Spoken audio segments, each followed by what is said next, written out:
Je pense que si on demandait à des gens dans la rue qu'est-ce que la méditation, on aurait des réponses du style c'est faire le vide dans sa tête, ne plus penser à rien, c'est une technique de relaxation pour être zen ou pour gérer son stress, c'est un exercice d'intériorisation. Et c'est drôle, toutes les idées qu'on peut se faire sur la méditation tant qu'on n'a pas essayé de méditer. Parce qu'en réalité, la méditation, ce n'est pas du tout ça. La méditation, c'est s'asseoir.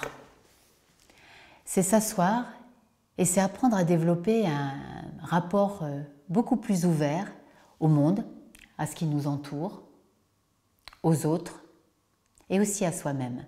C'est une pratique laïque qui n'est pas religieuse. Elle consiste à s'asseoir sur un coussin ou sur une chaise dans une posture tout à fait définie qui nous apprend à retrouver un sens de droiture, de dignité même on pourrait dire, qui finalement est assez naturelle.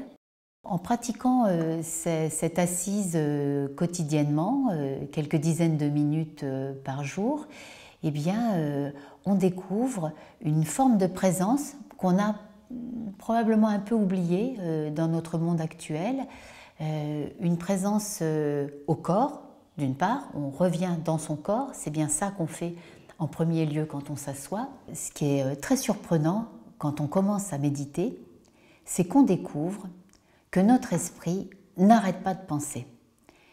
Et que finalement, la plupart du temps, on est tout à fait embarqué par ces pensées. Alors déjà, s'asseoir dans cette immobilité nous permet de faire la différence entre les moments où nous sommes présents, dans une pleine présence très naturelle, très simple, très corporelle, et puis les moments où on n'est plus du tout présent, où on est tout à fait ailleurs, embarqué par une pensée qui nous amène à l'autre bout du monde, ou qui nous ramène dans le passé, ou qui nous fait imaginer des choses qu'on fera après. Et apprendre à faire cette différence entre « je suis là, tout à fait présente », et « je ne suis plus du tout là, partie ailleurs », c'est la clé de la méditation. Et c'est vraiment une clé parce que c'est ça qui ensuite va nous permettre d'habiter beaucoup plus pleinement notre existence. Une fois qu'on sait si on est là ou pas, tout change.